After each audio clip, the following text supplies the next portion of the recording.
am death, the destroyer of worlds. Global civilization is clearly on the edge of failure. What are you really afraid of? Hast thou eaten of the fruit of the tree whereof I told thee thou shouldst not eat?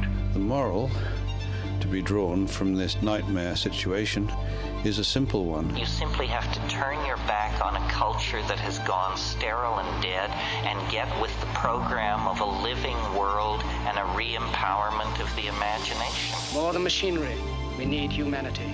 Fundamental changes in society are sometimes labeled impractical. Our birth, our death, our being in the moment, these are mysteries. They are doorways opening on to unimaginable vistas of self-exploration. The contemplation of death and the acceptance of death is very highly generative of creative life. Don't give yourselves to these unnatural men with machine minds and machine hearts. The society is trying to cure itself by an archaic revival. What account would we give of our stewardship of the planet Earth? The world is not an unsolved problem for scientists or sociologists. The world is a living mystery. I suppose we all thought that, one way or another. Don't give yourselves to brutes. Men who despise you, enslave you, who regiment your lives, tell you what to do, what to think, and what to feel. Don't let it happen. It depends on you.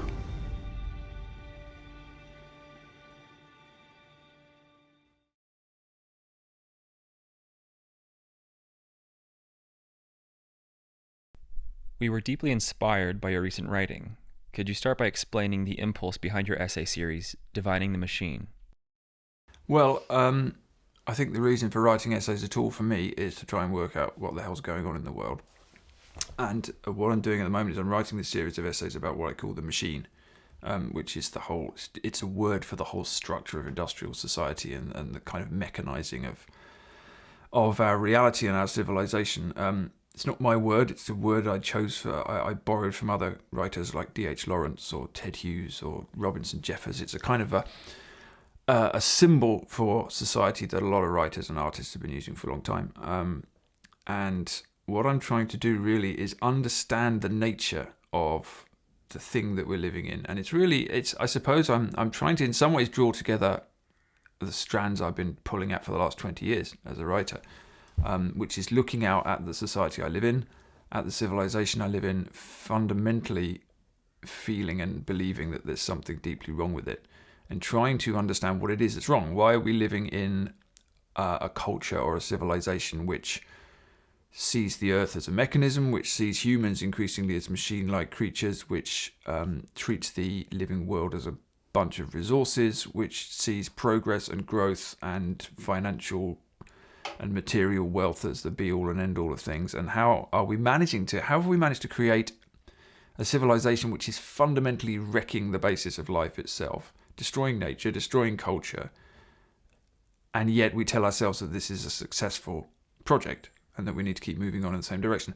So what I'm trying to work out is, what are the drivers of this? What's at the root of it? What is wrong with our way of seeing, particularly in the modern West, because that's really where this has come from. What is wrong with our way of seeing that we've managed to create this thing, and that despite all of the damage it does, we still tell ourselves that the solution is more of the same. So that's really what I'm trying to do. I'm not doing it in the hope that I'm somehow going to solve all the world's problems or come up with a great intellectual framework that will explain everything in the world. It's more that, to my own satisfaction, I want to know why we've gone wrong. That's really what it fundamentally is. There's something gone very badly wrong with the modern West, particularly, and that those values are now spreading worldwide. So it's not as if they're just confined here.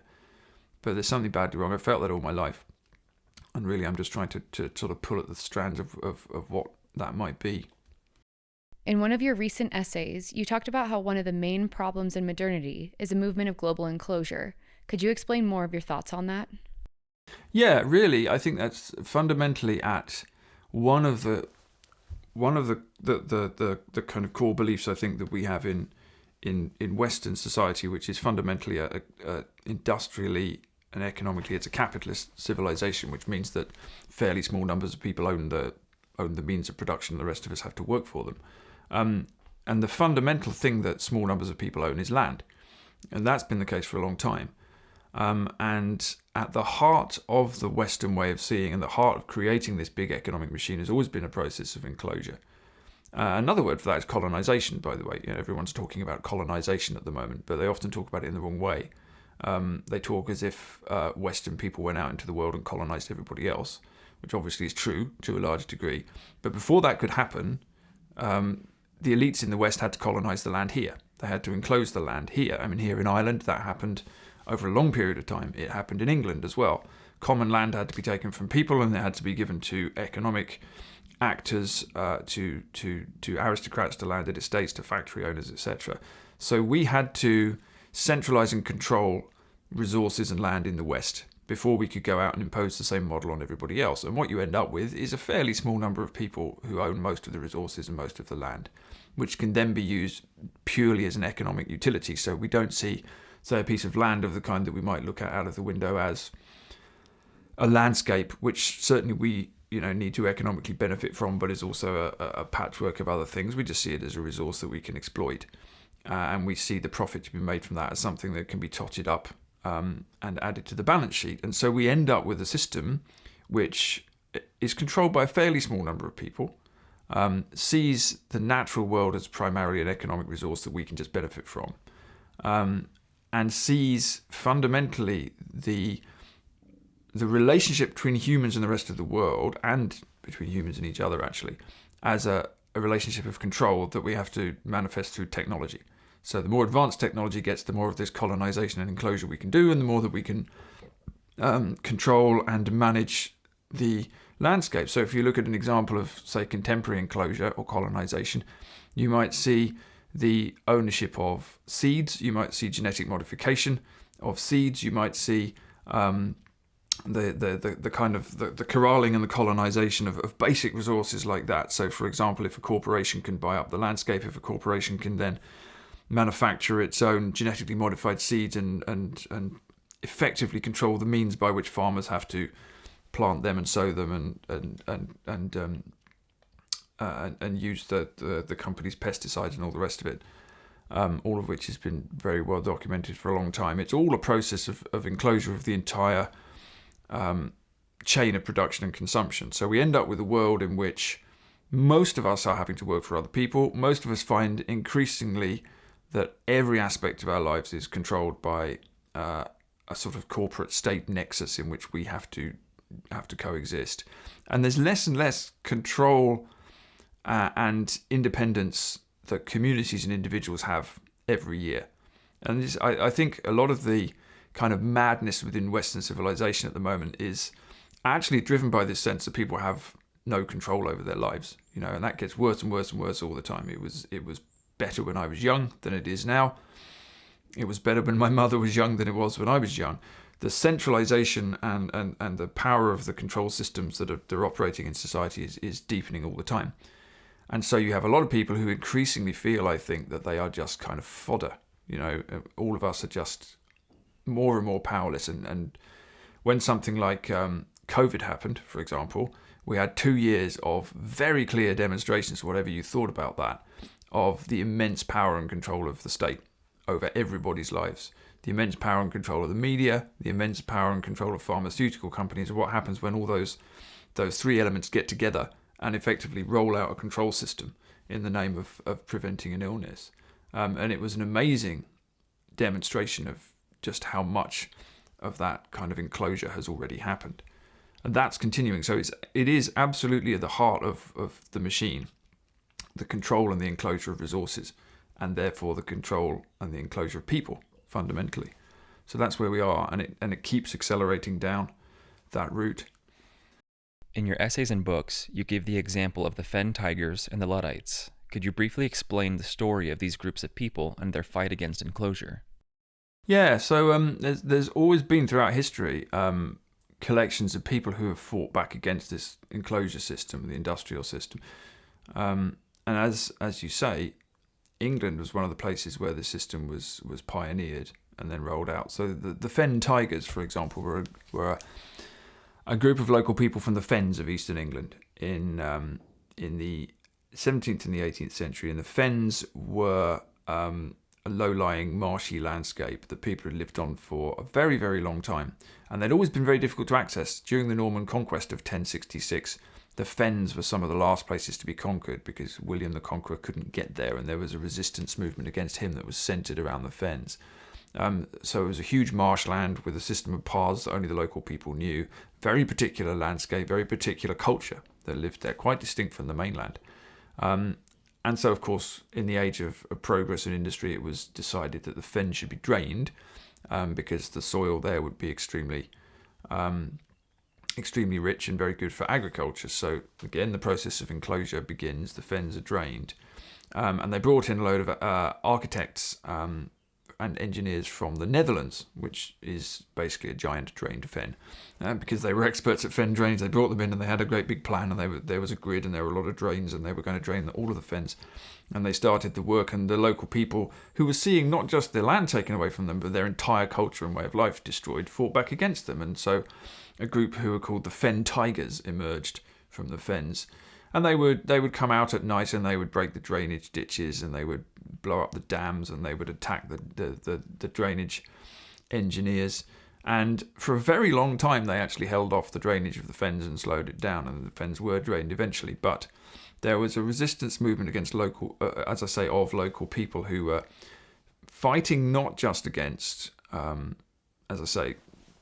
enclosure of a piece of land, but against the destruction of a way of life, which was a local rooted way of life that was self-sufficient as well. These communities could survive quite happily on their own in this landscape, which was to be destroyed for profit, which was going to be largely owned by people who lived in London. It was the usual merchant class, the usual colonisation of the landscape. Something very similar happened with the Luddite rebellion, slightly different because it wasn't about land, but the Luddites, as you say, the word Luddite is usually shorthand for a sort of mindless rejection of technology these days.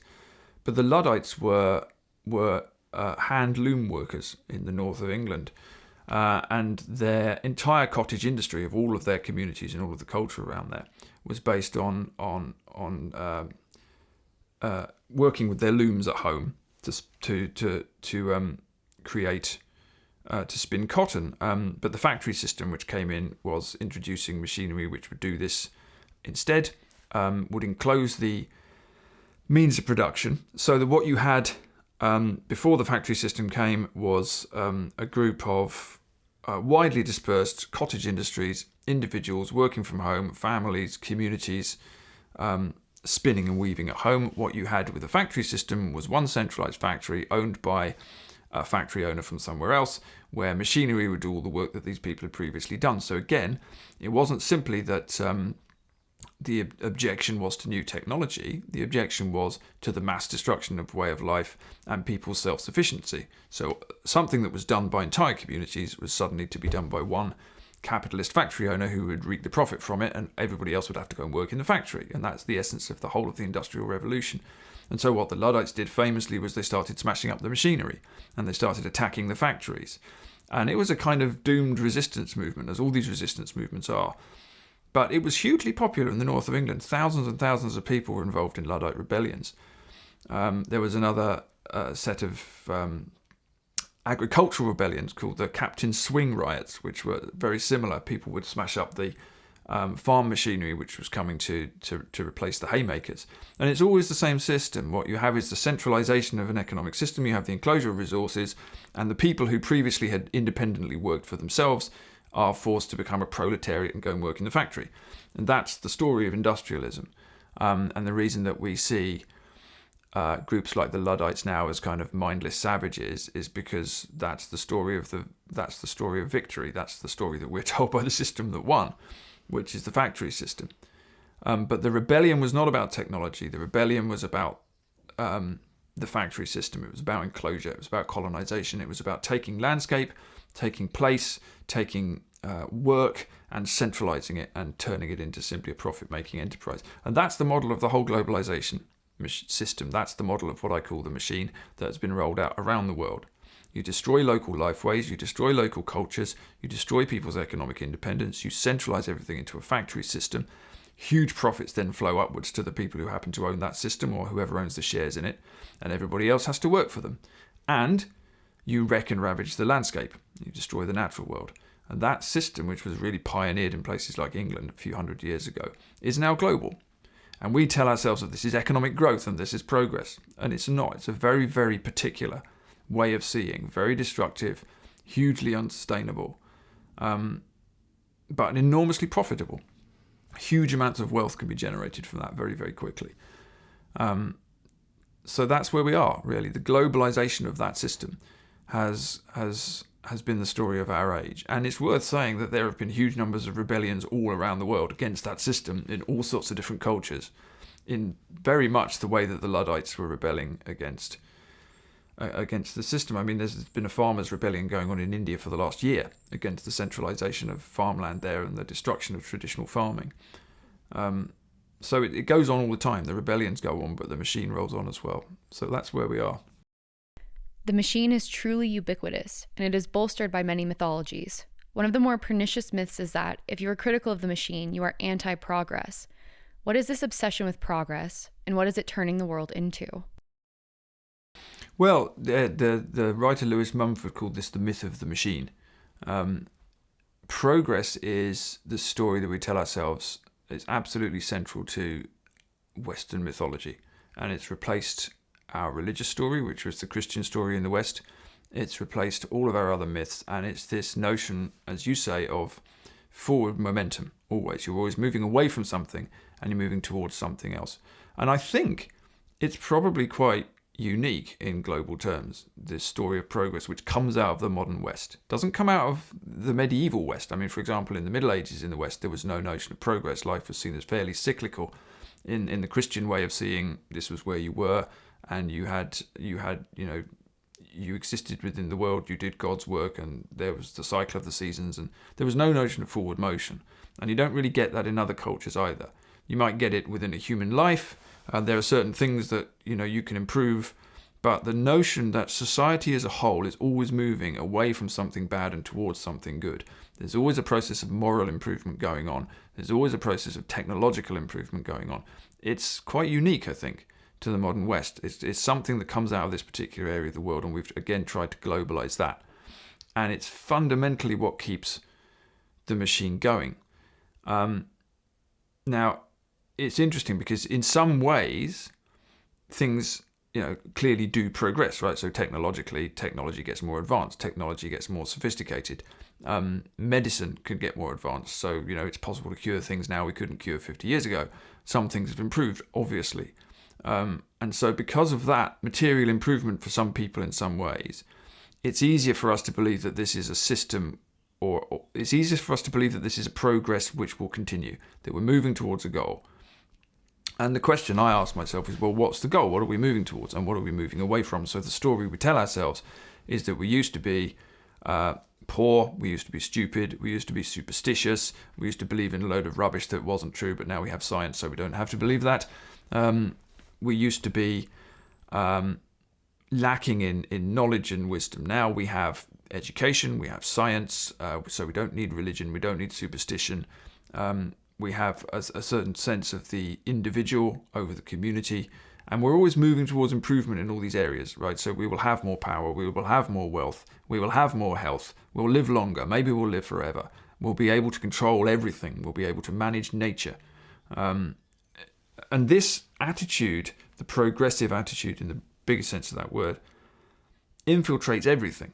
So if you look at the environmental movement that I was involved in, for example, you see a movement of people which says, hang on a minute, we're destroying the natural world in our pursuit of progress. So what's the solution to that? And the mainstream answer is more progress, just a more sustainable version of it. So we'll solve this problem with different types of technology. We'll roll out the wind farms, we'll roll out possibly the nuclear power station, we'll roll out the solar panels, we'll roll out the electric cars, we'll change the way that we progress, but we won't question the notion of whether we're actually progressing towards something good. My feeling is that at the heart of the myth of progress is a fundamental desire for humans to be gods, effectively, to control nature, to control ourselves, to manipulate the earth at the genetic level, to effectively rebuild the entire world to suit the modern mentality, the mentality of enclosure and control. That's what we think we're moving towards. And what we can't face is the possibility that it might not be possible. Because if we stop believing in progress, we feel like we're stuck in some terrible endless prison that we can't escape from. We're trying to escape from something. That's what we're doing with progress. Because we can't face the human condition in some way. And in a traditional society, you have religion to help you with that. You have community to help you with that. You have a sense of the transcendent, and we've dumped all of that. So all we have is the material realm. So all we've got left is to control it down to the micro level so that we can make ourselves content, which isn't going to work. But we keep doing it, and because we don't have another story. It's fundamentally the story that we have. And again, I think a lot of the problems we have in society at the moment are coming from the fact that the story's breaking down. We can see that in some areas progress isn't possible and is even going backwards. But we don't have another way of seeing to deal with that. What do you think about the reality of death and how that might interact with these ideas? Well, it's really interesting this. So it's the reality of death always haunts humans because we are creatures that are able to see what's coming in a way that probably nothing else can. We're not aware of any other animals that really know their own mortality or can think about it in the way that we can or conceptualize it. So that's the kind of human condition, that's the human curse or blessing, that we have this consciousness that allows us to understand who we are and our sense of our internal selves and the fact that life's going to end, which we don't like. But every traditional society on earth has always had any numbers of ways of understanding this. So firstly, we have what modern people call religion, which is a very modern notion, by the way. The fact that there's the notion that there's a thing called religion, which is sort of slightly separate from your material life. Maybe you do it on a Sunday when you go to church, and some people do it and some people don't, is a very modern notion. The word religion in that sense is very new. In any traditional society, the spiritual dimension, the transcendent dimension, is just part of life because it's the way that everything is understood. So again, you could go back to medieval Christendom in Europe, and you can see that the whole of society is built around the Christian story. Everything from the way that the day is organised to the ritual year to the morals that you have. Everything is organised around what you believe God has done for you. In other societies with different religious faiths, the same thing is true. Everything is cored around this religious story. So we have a sense that this material realm is not the only realm. It might not even be the most important realm. Something comes after this. Something is beyond that. There's a whole spiritual realm. There's a God. There are gods. There are spirits. There are beings. And your material existence is a fairly small part of that. What you also have is a sense of time. So you've got, again, in all traditional societies, a sense that you're coming from your ancestors and you're giving something to your descendants. So you're a small part of a chain, right? And all of this stuff puts your mortality into perspective, right? You still don't want to die probably, but, well, maybe it doesn't matter so much, especially if you have a sense that something is coming beyond and that's what you're preparing yourself for. That is the normal human experience, right? For most of history, and indeed in most of the world, because more than 80% of the world is still religious now. What we've done in the West is two things. We've destroyed or pretended to destroy religion. We've said, oh, there's no God, there's no other realm. Science is the only thing we have now, and science can only measure material things, and because science can't demonstrate that any of these other realms exist, therefore they don't. So nothing exists except material matter. So you're just a creature who happened to have evolved, and you've been born and you're going to die. And that's that. The other thing we've done is destroyed our sense of continuity through time. So we're at the moment going through a process in the West where we're mocking and humiliating our own ancestors and taking our culture down. And we're also changing things so fast that we've no idea what the future will look like in even 50 years, so we don't know what we're passing on to our children. So we don't feel like we're part of a culture that is moving forward in time. We can't look at our ancestors and look at our descendants and say, I'm part of that. We're just individuals. So if you destroy religion, you tell yourself there's nothing beyond the material realm, and then you just limit yourself to your own individuality in the world, you're not part of a bigger community, then suddenly you're completely on your own in this meaningless nihilistic void, and you're just a kind of meat suit wandering about, which is hideous, right? It's kind of, this is what Nietzsche predicted would happen as well. Nietzsche's kind of the prophet of the 21st century. And even though Nietzsche was very anti-Christian and anti-religious, he could also see the existential terror that would come when we destroyed religion, which is what's happened. So what do? we start to try and create our own transcendence. We start to build the metaverse. We start to try and talk about uploading our minds. We want to live forever. You could explain even something like the COVID neurosis like this. People are so terrified of death that they're prepared to create a pretty tyrannical society for 2 years, a massive control system, because we're terrified of death, because there's nothing else for us. We don't believe death leads us to anything else. We don't believe there's a God. We don't believe that there's any meaning beyond our material self. And we don't think we're going anywhere. Nothing matters except our personal individual self. So we're suddenly these incredibly neurotic, terrified individuals operating within this giant machine, within a worldview which says nothing has any meaning except living for a very long time and getting what you want right now. And that's not a way that humans can really live. I don't think we've ever lived like that. There's a reason that every culture in human history has been religious, and that every culture in human history has had a sense of tradition and roots within time. Because if you don't have that, you can't actually survive. And also, it's probably true. Right? This is not everything there is. There is a God. All of these things are probably true. And if they are true, we're the only society in history that's rebelled against them all and told ourselves that it isn't true. And I don't think we can actually survive it. So I think we're living through this kind of disguised existential terror. And it is a fear of death. Because death is a terrifying thing if life doesn't have any meaning. That's the reality of it. So that's kind of where we are. But nobody wants to look at it that way. We can't talk about that. Because religion and superstition, etc., are one of the things we're supposed to be progressing away from. Because we have science and reason now, so we don't need that. That's something that people do when they don't have the scientific method. They just try and explain the world by inventing stories about gods. But what if that's wrong? What if the entirety of Western modernity and all of these stories about progress and science are actually incorrect? That's the question that we can't face.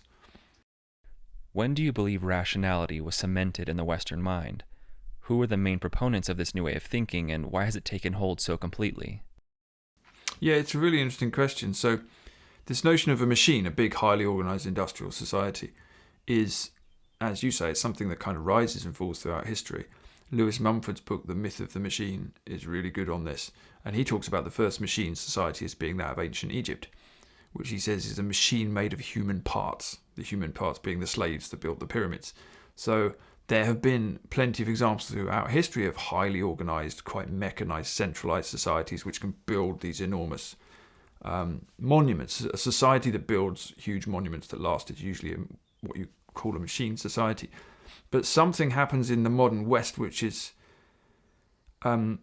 different to that and which merges with it. So the issue today is not just that we're an industrialized, mechanized society. It is that we have desacralized absolutely everything. We don't believe that there is anything beyond the rational mind. So as you say, there's this, famously a development within so-called Enlightenment Europe, where a group of people, group of intellectuals and philosophers, attempt to basically replace religion with philosophy. So if you understand religion as an attempt to understand and connect to something divine and transcendent, which is beyond us and which is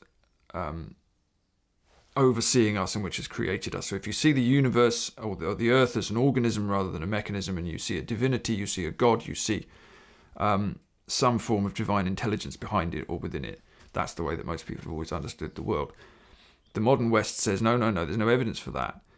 We believe that it's possible to have a kind of Cartesian objective view of reality. So we pretend, and this to me is the fundamental error, that we can have an objective, disconnected view of the world. So we can, and this is the basis of the scientific method, by the way, that we can somehow stand outside nature and measure it from the outside and do these experiments and then replicate experiments and then understand as if we were somehow looking on the world from the outside what the world is. And so you have within that the seed of this myth of us being rational animals and objective animals who are almost calculative. But reason isn't like that. We do use reason, we can rationalize, but fundamentally the way we relate to the world is not rational. None of the fundamental things we do are rational. None of the decisions we make are rational. We can rationalize them by arguing with ourselves or arguing with other people or justifying our arguments through reason, but all of the psychological studies that have been done and the neurological studies that have been done show that this notion of objective disembodied reason is not true. Reason is deeply connected to emotion. Our minds are not separate from our bodies. So this notion that there's something called the rational mind, which is somehow disconnected from our body, which can somehow objectively study the world and make almost mathematical decisions based on it, is not true. It's a fundamental part of the myth of progress, but we see the world in that way. And again, it's the modern story that we're rational, objective beings living in a meaningless universe. And what we can do is we can use our very clever minds to recreate that meaningless universe according to what we happen to want it to do. No sense that there's anything divine, no sense that nature may have its own mind, no sense that we don't know nearly enough about the world to be able to control it. We can't even control ourselves. How are we supposed to control the world? It's just not feasible.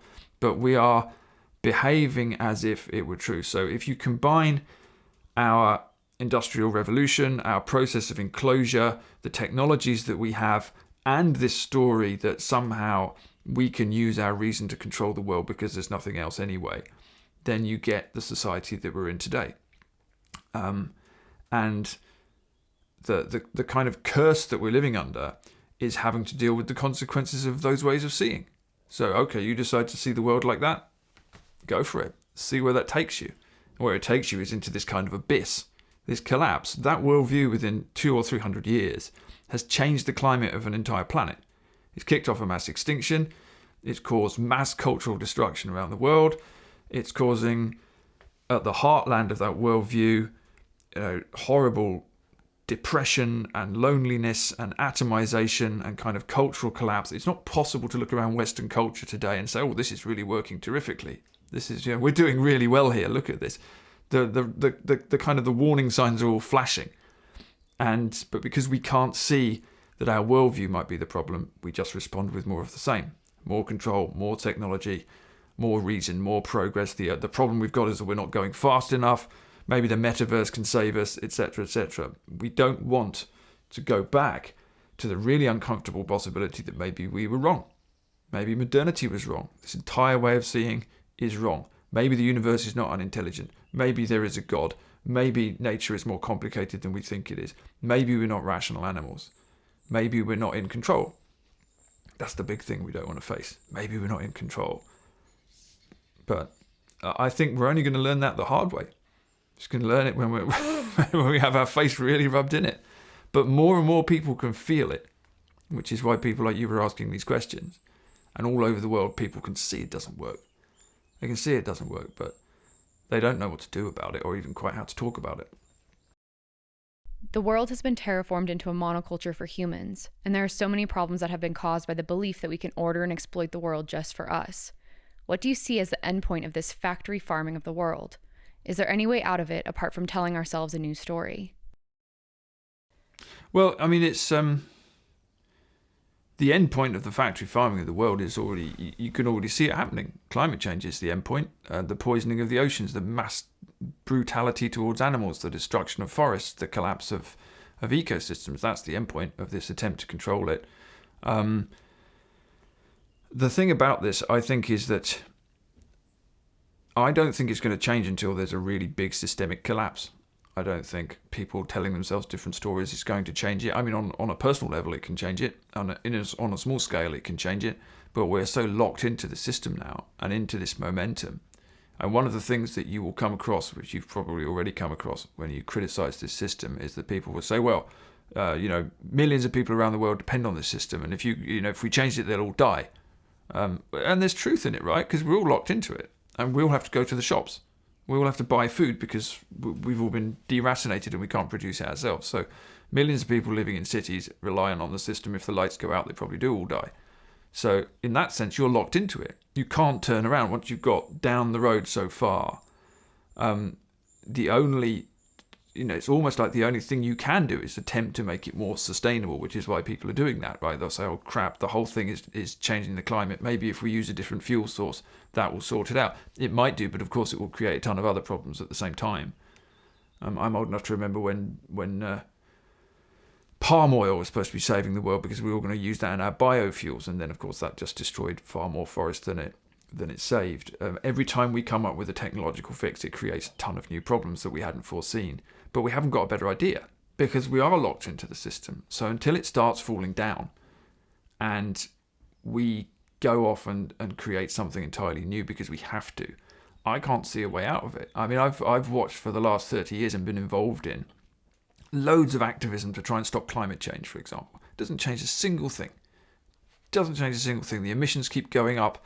Everyone's locked into the whole system. Yes, of course, new technologies are coming online, but fundamentally, it's not made any difference at all. Because it can't. Because the system is hugely profitable. We're all locked into the system of enclosure. There are a lot of interests benefiting from it who are not going to be giving it up. And even most people don't want to give it up. I mean, that's the thing that a lot of environmentalists won't face. People like flying, people like tweeting, people like the smartphones, people like to watch Netflix and go to the supermarket and buy tubs of ice cream, and they're not going to give that up because a lot of people have worked hard to get to the point where they can have that stuff. So it's like you are locked into this machine, and the history will always show that these machines rise and fall, and it's when they fall, new things emerge. When the Roman Empire fell, new things emerged. When Egypt fell, new things emerged. But when you've got to a point where you're wrapped up in that, it's not something that you can alter. In the grand scheme of things, what you can do is live differently. What you can do is understand the stories, question the stories, attempt to sort of live on the margins, get the hell out of it as much as you can. You can do that, and a lot of people do, but you can't change the momentum of the thing at this point, if you ever could. And people have been trying to do it since the Luddites, and it just keeps going the same way. So I think there's a rise and a fall, and I think what's happening now is that the fall is clearly happening, clearly starting to happen, and will get a lot faster, I think. But so the question for me then is, how do you live with that? How do you live through that? Because that's where we are. The momentum is too great, and it seems like collapse is inevitable. Our question then is, how do we make sure the lessons of the collapse are learned?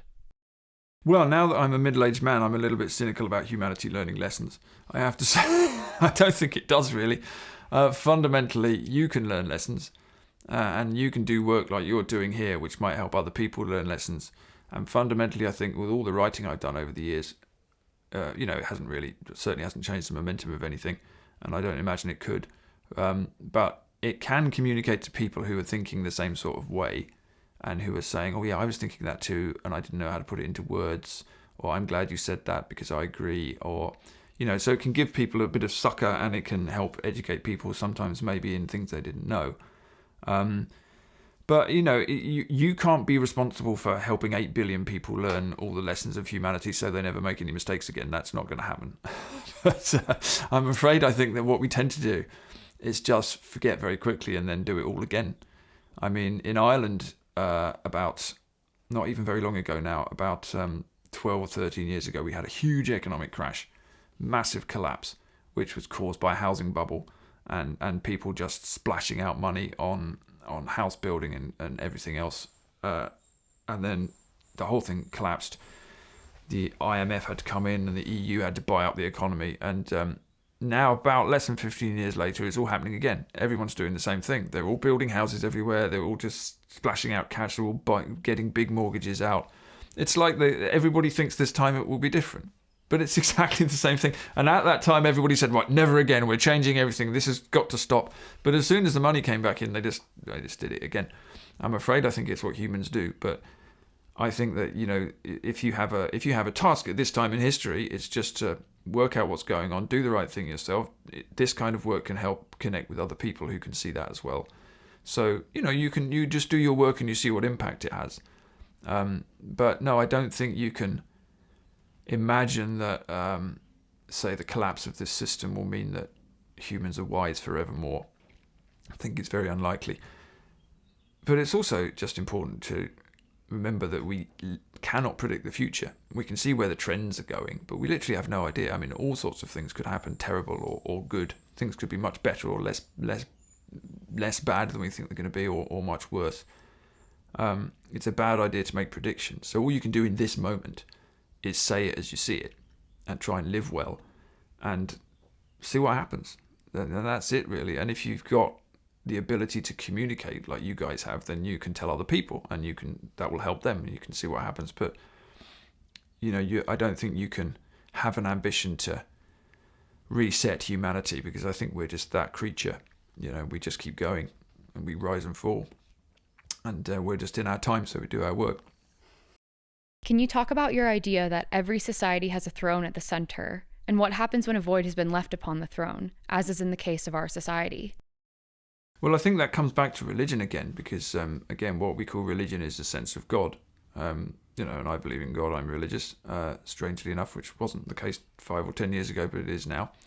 But I look around me at cultures all over the world throughout history and even now, and I see that the vast majority of people have always had a sense of a divine presence in the world, which is the center of the natural order, and which is worshipped or respected or followed in some way, because that sense of divinity, that sense of God, is the center of the natural law, the center of the natural order of things, right? So fundamentally, that worldview says there's a set of rules, and those rules are created by some presence which has created this world, and you have to live within those rules, right? Not necessarily because you're going to be punished if you don't, so much as this is the way it works, right? So you have to respect the kind of the creator, the divine center of things, the sense that the world is a sacred thing, and you live within the created order. And if you don't do that, there are consequences to that, right? I'm always fascinated by the story of the Garden of Eden, the story of the fall. It's such a great story. And if you look at that story, what it's telling you is exactly that. It's the consequence of what happens when you break the natural order and try to do things for yourself. So in the garden, you have everything that's ever created. All of the creatures, all the birds. You have God himself. God's walking around. You can see God in the Garden of Eden like a person. And then you've got the man and the woman, the two people. And you've got these two trees in the garden. You've got the tree of the knowledge of good and evil, and you've got the tree of life. And so everything's in communion with everything else, right? All the animals are in communion with all the birds, and the humans are in communion with the rest of nature, right? So it's literally like a sort of primitivist paradise there. And humans are in communion with God. And the only thing we have to do is not eat the fruit from the tree of the knowledge of good and evil, because what that does is it gives us knowledge before we're ready for it. And actually the Christian story is that eventually God wants us to eat that fruit, but only when we're mature. Because what Christianity and Darwinism both agree on is that humanity is created last. If you look at the creation story, we're the last thing, we're the youngest thing. So ultimately, God would like us to share in his creation and be kind of co-stewards of it. That's why we're created with this consciousness. That's all it means, that we're created in the image of God. But not yet. We don't eat the fruit till we're ready, till we're wise and mature enough to eat the fruit. But of course, we're tempted by the adversary, by the devil, who says, now you don't want to listen to God, do it yourself. You can have the power now. So that's what we do. We eat the fruit, and immediately we realize we're naked, which means we've become self-aware, we become individualists, we desire power, we desire knowledge, and at that point we get expelled from the garden, because we can't exist within the natural law anymore. We can't exist within communion. And what's the consequence of being expelled from the garden? We have to start farming. We have to break the soil. We suffer death. There was no death before. Nature turns on us, right? The creatures that we coexisted with before are now our enemies. So suddenly we're living within an agricultural system. Then we get the first murder. Then within a few generations we're building the Tower of Babel, right? Building this enormous centralized city-state. So the consequence of rejecting communion with nature and God and choosing individualism and knowledge and power instead is basically civilization, right? It's that you have to fight nature, and nature will fight you. And the women will have horrors in childbirth, and the brothers will kill their brothers. So all the conflict and the battling with nature and all the rest of it comes into the world as a result of our choice to break the laws of nature and to disobey God. And it's a fundamental story about what civilization is and what the human kind of condition is. So that really fascinates me. And as I say, every culture has a sense that there is a throne at the heart of the culture. There is something you worship. There is going to be a king, a queen, a presence, something divine that you look up to, that you build your culture around. Now, if you kick God off that throne, something else will come and sit on it. So you can look at the medieval West. You can look at the development of the West. What did we do? Well, we were a Christian society. Christ was on the throne. Then we got rid of him because we decided that was nonsense. So we're objective, rational animals.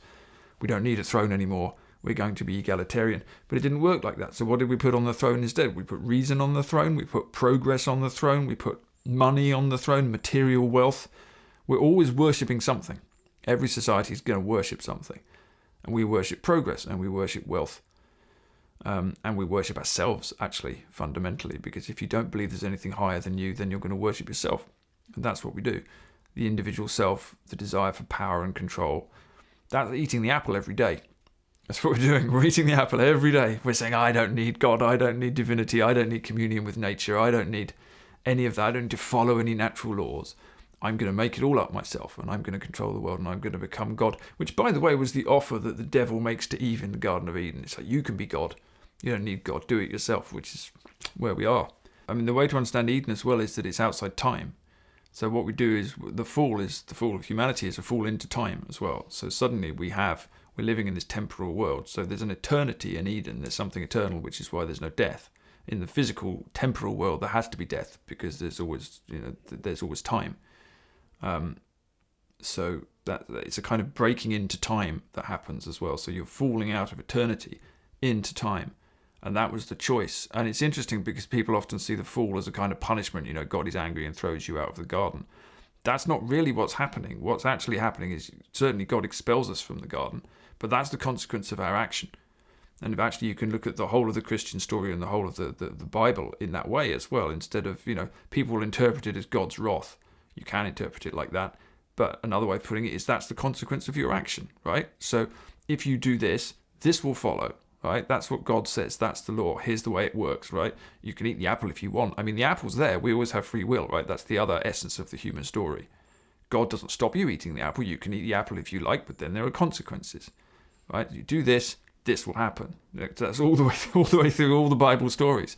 And as I say, some people will interpret that as the wrath of God. You can see it like that, or you can just see it as these are the laws of God. This is how it works. This is how the story works. So you do that. This is what comes. And that's your choice. And that's the choice that every human makes every day, all the time, about everything, right? And if you choose to act as if you're God, this will be the result. So if you want to, go for it. Yeah, but the climate will change and there will be a mass extinction and you will be thrown into a kind of cultural abyss and everything will collapse, because that's what will happen if you choose to try and run the place yourself as if you could control nature. And if you start pissing around with genetic modification and splitting the atom and all the rest of it, which is fundamentally playing God at the atomic level, you can bet there are going to be consequences of that as well, because you are eating the apple again. You're trying to get the power without the wisdom. And that's the story. So all we do is, in modernity, we just use advanced technology to eat the apple in a very technological way every day. That's how I see it anyway. That's the understanding. So the kind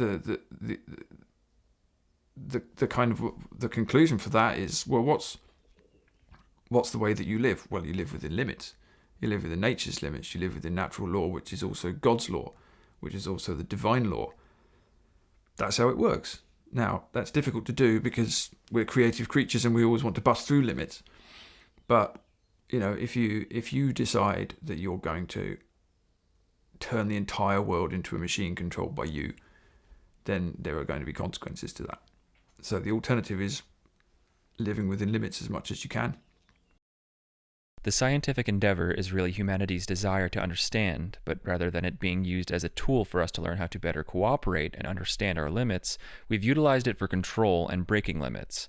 What do we do with this seemingly inherent quality of humanity's curiosity beyond using that curiosity towards more cooperation?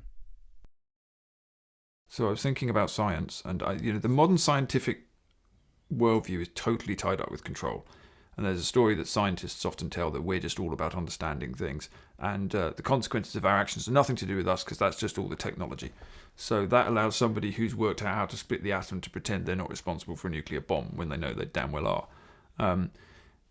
The etymology of the word science is interesting because it has the same origin as the words sickle and scythe and schism and sex. Actually, they're all about dividing, right? They're all about division. So what science does is it chops up the world into little pieces and then looks at it supposedly objectively so we can understand how things work.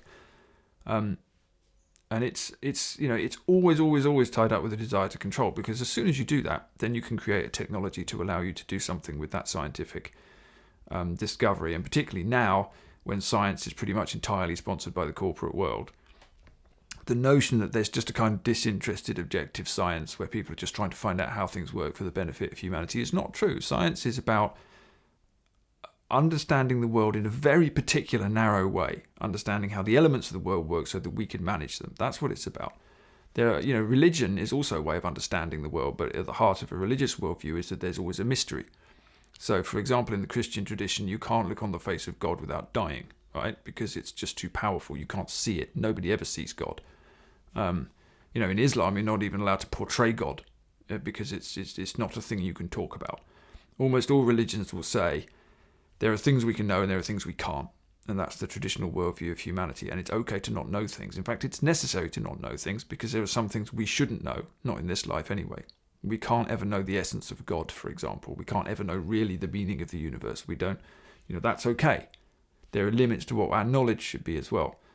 But again, in the modern worldview, because there are no limits, there are also no limits to knowledge. So we should be able to cut up absolutely every aspect of reality and examine it and then use it to our own benefits. And if that means that we then start going, oh, look, we've worked out how the genetic code works. Let's see if we can fiddle with it to make ourselves a better animal. Let's see if we can create an artificial intelligence. Let's see if we can create a weapon so powerful that it can destroy entire nations. That's the consequence of that scientific method. It's not neutral science. It's not neutral. It's a control mechanism. And it's one very particular, very modern way of seeing. And it's true that humans are always curious. We like to travel. We go places. We invent new technologies. We do stuff like that. But the immense power of modern science, when you take that inquiring mind out of the picture of the world itself, you separate it from this notion that the world is a sacred place. If you have done this thing that we have done of desacralizing everything and saying the world is just a bunch of material matter, and then you apply science to it, then you've got something which ends up being pretty infernal, actually. But it also ends up being logical, because if you don't believe there's anything divine or sacred or true or are there any laws at all other than the laws of physics, then why not cut the world up and make it into a better shape? Because it all just happened by accident anyway. So why not try and control and manage it? And that's what science ends up doing. So, but it's, again, I think it's the way of seeing at the heart of modern science is deeply corrupted. And you can't separate it from the consequences of what happens when a scientist... I think Wendell Berry once said that the day is gone, if it ever existed, when a scientist could simply uncover knowledge, release it into the world, and assume that he'd done good. Which I think is just, that's exactly where we are. So it's that way of seeing, again, that's the problem. We're all being thrust into this homogenized, monocultured, consumerist world. Everything we eat that is raised conventionally is not being allowed to contribute to the matrix of life, just how we disallow our own bodies to contribute to the matrix of life. How do we cope with this on a spiritual level? What is our spiritual reckoning? René Guénon, the French philosopher, who I've written about a bit recently, he said we were living in what he called the reign of quantity, which is another good way of putting it. Quantity is all, like you say, so you can mass produce tomatoes and everyone in the world gets a tomato, hooray, but they don't taste like tomatoes, and they're produced in hideous circumstances, and the consequences of that are just flow into all areas of life. But you do get a lot of tomatoes, right? So it's the reign of materialism, reign of quantity. Again, everything comes down from transcendence into immanence, and so you have a system which is incredibly good at producing tons of stuff. It's not very good at distributing it because there's still loads of starving people, and it offsets all of its production so that the poison goes into the oceans and all the rest of it. But nevertheless, the industrial system is really good at providing a load of things if you've got the money to pay for them, right? That's the reign of quantity. And so you can look at that and go, wow, look at all this stuff we have that our parents never had, which is true, right? We've got a load of stuff that our parents never had. But what are the consequences? What are the spiritual, the cultural, the ecological consequences of that? Are they worth the exchange? What's the spiritual reckoning? That's the question. So the spiritual reckoning might be that you can eat a tomato every day, but you don't know what a real tomato tastes like. Right? That's actually quite a big deal. It sounds like a trivial thing, but it's not a trivial thing, because how many kids growing up in cities in the West today have no idea where food comes from? Pretty much all of them. Right? They've got no idea. They don't know what a cow is. They don't know what grows in any of the hedges. Of course they don't. How would they? Because they've never seen it. They think food comes in a plastic box from a supermarket. There are no local shops left either, so it's not as if they can pop round the corner and do something alternative. That's for middle class people now, right? If you want to buy just a normally raised cow, You've got to be wealthy and find some sort of middle-class deli to go and get it in. It's exactly that. It's the reign of quantity. So there are huge consequences to producing in this way. But it becomes so normalized that it's almost like you don't know it until you actually do eat a normal tomato. You don't realize that you're eating crap all day, and then you think, wow, look at the taste of this tomato that I've just grown in my polytunnel is incredible compared to this thing I got from Tesco. But it's almost like that's often a moment of revelation for people as well when they taste real food. I mean, it definitely happened to me when I was younger, when I realized what real food tasted like compared to the stuff I was buying. So you have a reign of quantity, but the quality's gone. The spiritual essence is gone, the culture's gone that surrounds it, but you've got a load of stuff. You've got a load of stuff, and that's represented as progress again. But we tot up the stuff, but we don't tot up the consequences of producing the stuff. We add together what we've gained, we never add together what we've lost as a result of that. Something we're missing so much in modernity is a sense of relatedness to place. When it comes to localism, what have we lost as our society has been subsumed by the machine? Yeah, there's something about the relationship between people and place that's vital. A lot of what we lose in modernity in the machine society is really relationships. So it might be our relationship to nature, our relationship to community, our relationship to local place, our relationship to the food we eat. Like you say, I mean, I went fishing with my son. I go fishing with my son a lot, and mostly don't catch things, but we went sea fishing last year, caught a load of mackerel, cooked it on the beach. It's just simple stuff, but it tasted incredible, much better than most of the stuff you'd buy from the shop. And that was because of the relationship we'd had with each other, and going fishing and catching the mackerel and then cooking it and gutting it and showing him how to do that. That whole relationship is part of the process, and it's almost like the consuming of the fish is just the last part of that process, whereas going to the shop and buying fish in plastic and cooking it in the oven when you have no idea where it came from is a different relationship. And I think those relationships actually inform your life in a way that we are maybe not aware of now, because a lot of them have been broken. And the relationship with your place, that kind of indigeneity, that rootedness in your place, is such a vital part of the human experience. And again, it's something that we have lost or chucked out, because the story of progress and the story of individualism tell us that anyone can go anywhere. We're all just individuals. We can shift around the world. We can follow the money. We can go where the work is. We can move from country to country. We can move from town to town within the country. We can move from house to house. We don't really need that relationship. We don't have to think about it, because the system is such that we can live the same everywhere. Wherever you live, you can have your smartphone with you. You can drive to the shops, so it doesn't really matter where you are. Hopefully you'll live in a nice place rather than a horrible one, but fundamentally there's no sense of rootedness in place. And I think it's another one of these great failures of our way of seeing, that we've failed to understand that, again, having a relationship through time with, say, your community or your ancestors is similar to having a relationship to a piece of land, which most of us don't do. I mean, I don't come from where I live. It's difficult to do that now, but actually the breaking of the relationship between people and place is really significant, because it's another one of those things that makes us feel like rootless individuals. We don't particularly come from a place, we don't belong to a place, we don't stay in a place, we just happen to be somewhere for a bit, probably somewhere we didn't even come from. So there's no sense of, my grandmother lived in this house and I live here too, and it's kind of going to be passed to my children. That's a very rare thing now in the modern world, in a way that it didn't used to be here in Ireland even a couple of generations ago. And even now, a lot of people around here have lived here for a long time, and their ancestors have lived here for a long time. But that's breaking down quite quickly, because the whole economy is based on people just being units of labour and going wherever the work happens to be. And all of that is a breaking of relationships. So again, the reign of quantity, you can go anywhere and go to the same shop and buy the same stuff, but your intimate relationship with the distinctive place and the people that's in it, and the limits that imposes on you, right? Because if you're in a place, you're going to be more limited in probably what you can buy and what you can experience than if you were flying around the world just looking at things every 5 minutes. But the relationships you have will be much deeper. So in the reign of quantity, we can have a load of stuff but no relationships, basically. And we make up for that by going on social media and pretending we've got relationships with strangers on a screen, which we haven't. And then we just go mad and start screaming at each other. But it's all I think fundamentally broken relationships between people and each other, people and their ancestors, people and nature and place. And we break the relationships, we replace them with stuff, and then we wonder why we're not happy. The fuel of the machine is really life itself.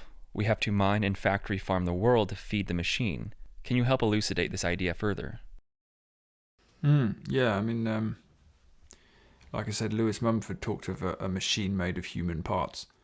And the fuel of the machine back in the day was slaves, right? So pretty much every society until a few hundred years ago had slaves, and still lots of them do.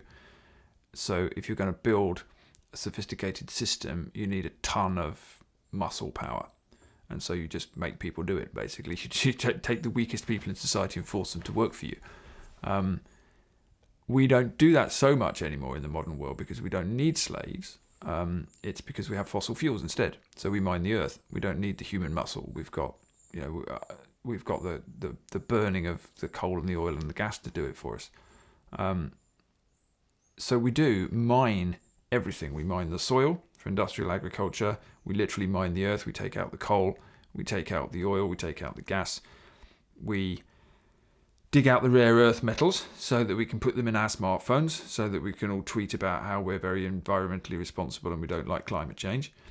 By the way, the internet causes as much, pretty much the same quantity of greenhouse gases to be emitted as the whole of the aviation industry, interestingly. So I find it interesting that people campaign against flying on their smartphones rather than just throwing their phones away. You could do both, but it's fundamentally, we're pulling out the blood of the earth all the time. We're mining the natural world in order to get these concentrated resources so that we can break ourselves free of nature. The way to see it maybe is to think that what we're trying to do is to break out of the laws of matter and energy. We're trying to use technology to free us from nature, fundamentally, which will also free us from death. So rather than having a sense that we have to live within the God-given limits of the earth, and that there's something more than us anyway, we say, well, there isn't anything more than us, and I don't have to live within the limits of anything. I can actually use technology to rip out the very essence of nature, burn it, concentrate it, and use that power to try and break free of the laws of nature. It's fundamentally what we do. There's a very interesting book called What Technology Wants by a guy called Kevin Kelly, which I wrote an essay about once, and he's a great Silicon Valley thought leader, Kevin Kelly, and he has this great mystical notion that there's a thing called the technium, which is the kind of the whole collective of technology which is developing under its own steam and is going to be an independent organism that we're helping to create. And he's very open about this in his book. He says that the aim of technology is to break free of matter and energy and time so that we can conquer everything, so that we can live outside time. So in other words, he's using technology to try and get back to the state we were in the Garden of Eden, where we were outside time and matter, right? So it's a religious worldview. And if you break into the heart of the whole technical system and you look at the way these guys in Silicon Valley, like Kevin Kelly or Ray Kurzweil or even Zuckerberg and these guys think, it's pretty much a religious worldview, right? Obviously, they don't necessarily believe in an actual God, but they want to be gods, and they want to use technology to transcend. And the metaverse and the kind of thing that they want to upload their minds into is the equivalent of the kind of the kingdom of God where you can live in eternity. It's just that we're going to create it ourselves with technology rather than believing that it might exist somewhere else. So they take this, demonic technology and they use it to create a twisted version of a religion in which we're in control of the kingdom of God because obviously we're God. And we want to use technology, as Kevin Kelly says, to break free of the imperative of matter. So this is not just let's make some stuff to make our lives easier, right? This is a whole project. This is the ultimate end point of progress, is it breaks out of time and energy and it makes us immortal. It makes us gods. That's what we're doing. Which, by the way, is Satan's offer in the Garden of Eden. Why don't you be gods instead? So just food for thought there. But that's fundamentally what we're doing. And it's a big project that most people don't think about in those terms, but the guys running it do. They talk about it very openly, so that is worth meditating on. What do you think will be the result of the environmental movement leaning into corporatism and technology? Is it fair to say that this is a Faustian bargain? I think there are two types of environmentalists, really, and there's also been two stages of the green movement in the West. You could say that the green movement really started in the 60s, and particularly in the 70s, certainly in Britain, and I think in the States too, when you have all these organisations like Greenpeace and Friends of the Earth and Survival International and these various other organisations founded, kind of part of the counterculture a bit, where people are saying, look, there's the beginning of a real awareness of how much industrial society is destroying nature. So people say, right, we've got to live differently, we've got to have a radical change. And the early green movement, in a way, is quite conservative with a small c, or traditionalist, is a bunch of people basically saying we've got to live within limits again, right? So you have people like Schumacher, who wrote his book Small is Beautiful in Britain, which was a kind of founding text. You have Rachel Carson, you have the likes of Wendell Berry, you have a lot of these people coming from different backgrounds with different sort of politics, but basically saying, look, we have to resist the machine and we have to live differently. So you have a back to the land movement, you have a kind of the hippie movement to some degree, fits in with that, some of it anyway. And there's very much a notion that we have to be sustainable, right? In the original sense of that word. In other words, we have to live in a way which can be sustained within natural limits. So let's go back to nature. Let's live simply. Let's grow our own food, right? Let's try and reduce our driving. Let's not have a car. Let's not do this, that, and the other. So in other words, let's try and live within limits.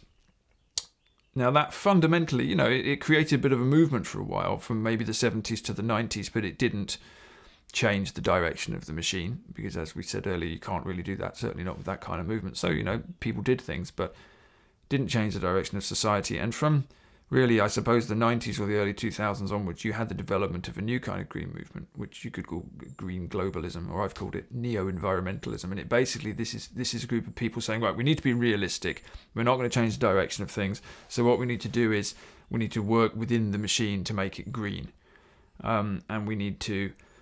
So, we need to say that there's an urgent need to stop the climate changing. Therefore, we need to use any technologies we can realistically to replace fossil fuels. So we've got to have mass rollout of wind farms, solar panels, possibly nuclear power, etc., etc. We've got to use technology to solve the problem.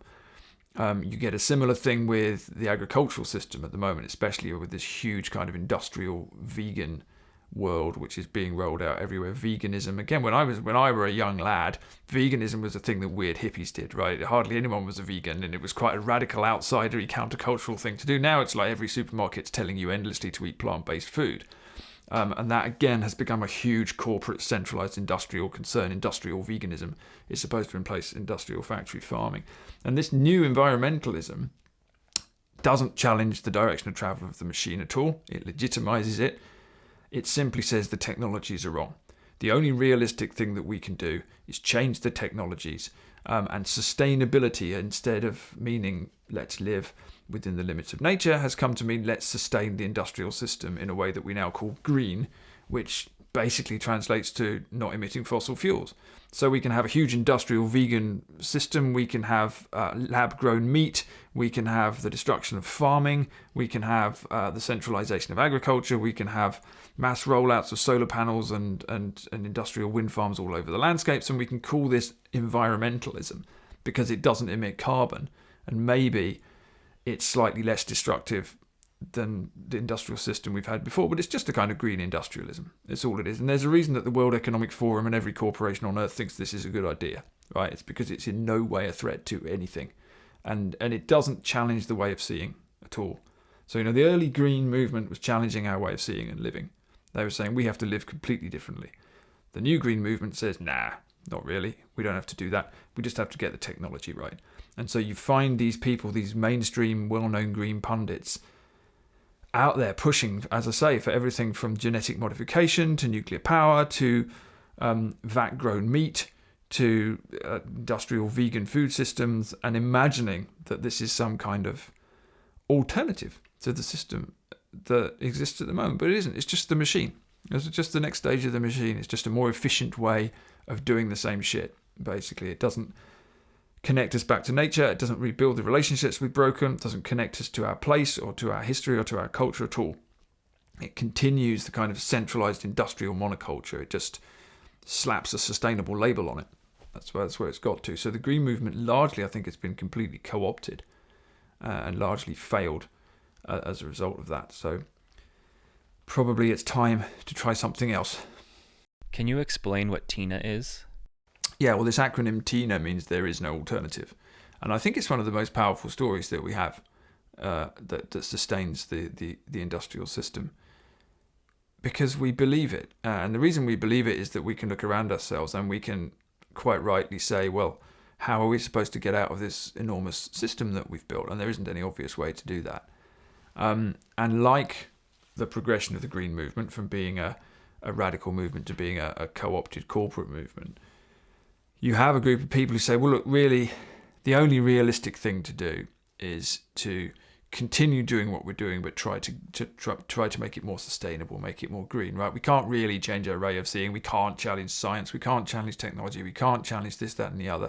That's just Luddism and romanticism and naive silliness. It can't be done. The realistic and grown-up thing to do is to make the machine sustainable.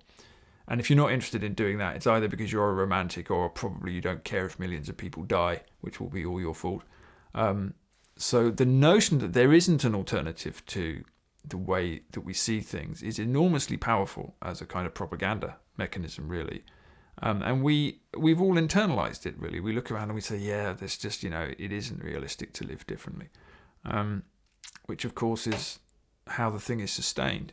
So while it is not realistic at this point in history to imagine that we can undertake some form of activism which will change the whole direction of society and sort of make everybody live sustainably within a generation, that's not realistic. But what is entirely realistic is to point out how unrealistic the machine is, because fundamentally the whole thing is built on lies. It doesn't work, it can't be sustained, it's enormously destructive. It's based on a fantasy view of reality that the world is a meaningless mechanism that we can somehow control and manage, that our rational minds and our scientific processes will allow us to build a new world.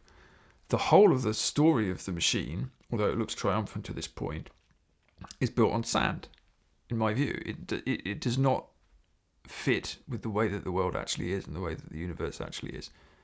So while we might be able to say, sure, at the moment there isn't going to be some revolution that's going to change human consciousness in 5 years, it's entirely realistic to say it's actually vital to understand why this thing is wrong. It's vital to understand what values might be correct instead, and then it's vital to try and live them, right? Just on a small scale in your own life. Don't put the burden on your shoulders of trying to change the whole world or save everything. But don't lie to yourself about what the system is either. Don't tell yourself there's no other way to live. Because the vast majority of people in history, and many people around the world today, actually live in completely different ways to the way that we've told ourselves is normal. It's not normal, it's weird. In fundamental ways, it's very weird and broken. But because we're within it, we think this is just the way things are. And, you've done enough stepping outside it to be able to look at it from the outside and just go, this is just a mess. And so I think that one of the things that we can do usefully is to just show people, actually, what the story is that they're living within. And say to them, you know what, this story's not true. Because that's always the first thing that people can take that wherever they want to take it, but the first thing they have to see is this actually isn't true. This story I've been told, and that can lead you anywhere. But that just being able to show people why that story is not true, it's really useful work.